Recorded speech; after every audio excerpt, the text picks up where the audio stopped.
รู้ทันเหตุการณ์กับตัวเลข7ตัว ว้าว สวัสดีครับผมโจสโนวินนะครับวันนี้ก็กลับมาพบกันอีกครั้งใน EP 107งวดวันที่17มกราคม2569เลขเด็ดเลขดังมาแล้วจ้าเดี๋ยวในงวดนี้เรามาลองติดตามกันต่อว่าเลขเด่นๆจะเป็นเลขใดติดตามรับชมกันนะครับ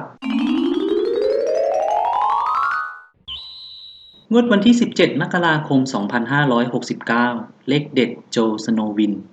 ในงวดนี้เลขเด็ดโจสโนวินจะให้เลขเด่นหลักไปที่เลข8เลข3และเลข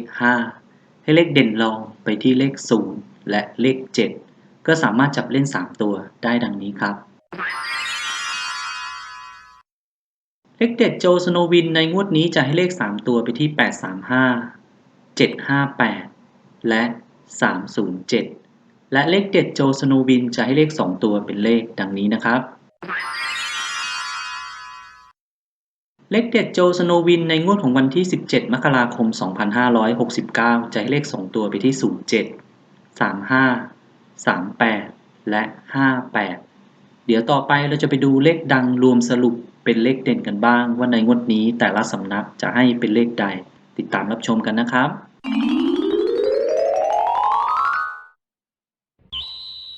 งวดวันที่17มกราคม2569เลขดังรวมสรุปเป็นเลขเด่นในงวดนี้เราก็จะตามกันไปที่เจาะใจลุงหวังเจาะใจลุงหวังให้เลขเด่นไปที่เลข4และเลข3มาตัวค่าล้านเปอร์เซ็นต์ให้เลขเด่นไปที่เลข7และเลข8ปักหลัก10ล่างให้เลขเด่นไปที่เลข6เลข7และเลข8ม้าสีหมอกให้เด่นบนไปที่เลข5และเลข8ให้เด่นล่างไปที่เลข4และเลข7อาจารย์หนูให้เด่นบนไปที่เลข5และเลข8ให้เด่นล่างไปที่เลข4และเลข7เจ้าพ่อปากแดงให้เลขเด่นไปที่เลข7และให้เลขรองไปที่เลข4นกตาทิพย์ให้เลขเด่นไปที่เลข7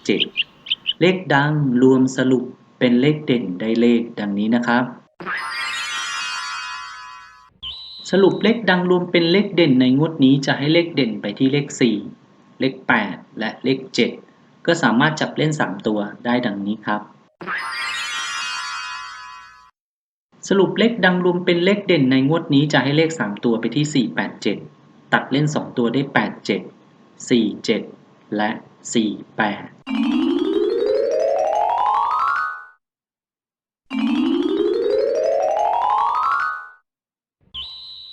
ฝากดวงดาวส่งเสียงผ่านความคิดถึงรักครั้งหนึ่งความห่วงใยที่ตามหาด้วยรักนี้ฟ้ากำหนดโชคชะตา835ให้งวดนี้มีแต่รวยผมก็ขอจบการนำเสนอรู้ทันเหตุการณ์กับตัวเลข7ตัว EP 107งวดวันที่17มกราคม2569ก็ขอให้เพื่อนๆทุกคนโชคดีถูกหวยร่ำรวยและขอฝากกดติดตามโจสโนวินกันด้วยนะครับขอบคุณเพื่อนๆที่ติดตามรับชมสวัสดีครับOkay. Yeah.